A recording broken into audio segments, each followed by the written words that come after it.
Welcome to UnMundane.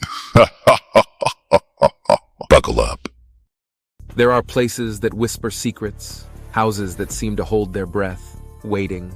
In the affluent, idyllic town of Westfield, New Jersey, ranked one of America's safest, lies 657 Boulevard, a sprawling Dutch colonial, built in 1905, the kind of place dreams are made of.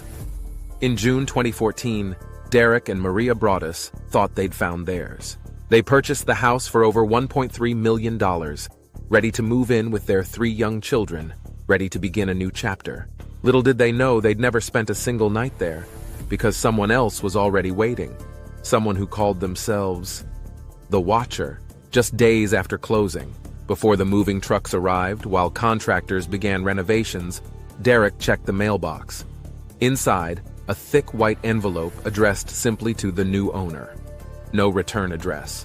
The typed letter inside started almost cordially. "Dearest new neighbor at 657 Boulevard, allow me to welcome you to the neighborhood." But the welcome quickly soured. "How did you end up here?" the letter demanded. "Did 657 Boulevard call to you with its force within?" The writer claimed a chilling birthright. 657 Boulevard has been the subject of my family for decades now, it read. And as it approaches its 110th birthday, I have been put in charge of watching and waiting for its second coming. My grandfather watched the house in the 1920s, and my father watched in the 1960s. It is now my time. The letter probed, questioned their motives. Do you know the history of the house? Do you know what lies within the walls of 657 Boulevard? Why are you here? I will find out. Then came the first mention, the one that turned unease into cold fear, a reference to the Broaddus' young children as young blood. 2 weeks later, a second letter arrived. The Watcher's surveillance was becoming alarmingly intimate. They knew the family's minivan, knew the children's nicknames, knew their daughter loved to draw, and had seen her at her easel on the porch. The renovations were noted with disapproval. "Have they found what is in the walls yet?" the letter asked again, adding, "In time they will." The references to the children escalated, becoming overtly threatening. Will the young blood play in the basement? Or are they too afraid to go down there alone? I would be very afraid if I were them. It is far away from the rest of the house. If you were upstairs, you would never hear them scream. The Watcher claimed control, an obsession. I am the Watcher, and have been in control of 657 Boulevard for the better part of 2 decades now. 657 Boulevard is my job, my life, my obsession. And now you are too. Broaddus family. Terrified, the Broadduses halted all plans to move in. They contacted the Westfield police. An investigation began, fraught with dead ends. Suspicion initially fell on the neighbors, particularly the Langford family next door, described as eccentric long-term residents whose house offered a vantage point. Michael Langford, who lived with his elderly mother and siblings, was interviewed multiple times but denied involvement.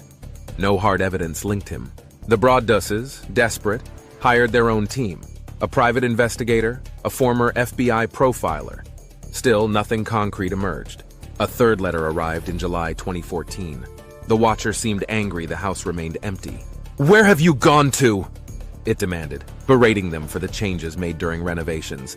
"You have changed it and made it so fancy. You are stealing its history." The investigation widened. The previous owners, the Woods family, were questioned. They revealed they had received a single similar letter just days before closing the sale, but had lived there 23 years without incident, and dismissed it as strange, discarding it. This led the Broadduses to file a lawsuit against the Woods for non-disclosure, seeking damages and return of the house title, a lawsuit that would later be dismissed, but not before bringing the chilling story into the public eye through media reports. The letters stopped for a while.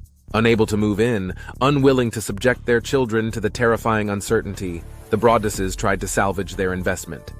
They attempted to sell, but the required disclosure of the letters made it nearly impossible. Potential buyers backed out. In a desperate move in late 2016, they sought permission from the Westfield Planning Board to tear down 657 Boulevard and subdivide the lot, hoping to sell the land to a developer. The proposal faced fierce opposition from neighbors, concerned about preserving the neighborhood's character, and was ultimately denied. The watcher seemed to relish this setback. A fourth, final letter arrived in February 2017, dated the very day the Broadduses gave depositions in their lawsuit against the Woods. The tone was mocking, taunting. 657 Boulevard survived your attempted assault, it declared, and stood strong with its army of supporters. My soldiers of the Boulevard followed my orders to a T. It then veered into outright threats, suggesting vague but sinister fates. Maybe a car accident, maybe a fire, maybe something as simple as a mild illness that never seems to go away. Maybe the mysterious death of a pet. Loved ones suddenly die. You are despised by the house, and the watcher won. A tantalizing clue emerged when the Union County Prosecutor's Office took over the investigation in late 2018. DNA analysis on the saliva used to seal one of the envelopes indicated the contributor was female. Investigators canvassed the neighborhood again, requesting voluntary DNA samples. Several neighbors weren't home. 2 reportedly refused. No matches were found. Finally, in the summer of 2019, 5 years after their nightmare began, the Broadduses sold 657 Boulevard for $959,000, a loss of nearly $400,000, not counting renovation costs and years of property taxes. They left a note for the new owners, including a sample of the watcher's handwriting, just in case. To date, the new family has reported receiving no letters. The Broaddus family remained in Westfield, choosing another home, its location kept private. Who was the watcher? A disgruntled neighbor, upset by renovations, or the new family? Someone connected to the house's century-long history, nursing a delusional sense of ownership? A twisted prank that spiraled out of control? Or perhaps, as one letter chillingly suggested, someone hiding in plain sight, watching from a nearby window, just one face among the hundreds strolling down the boulevard each day. The investigation remains open, but inactive. The letters stopped. The house has new occupants. To this day, the identity, the motive, the true nature of the watcher remains an unnerving, unsolved enigma, a testament to how easily the facade of suburban safety can be shattered by a few typewritten words arriving in an ordinary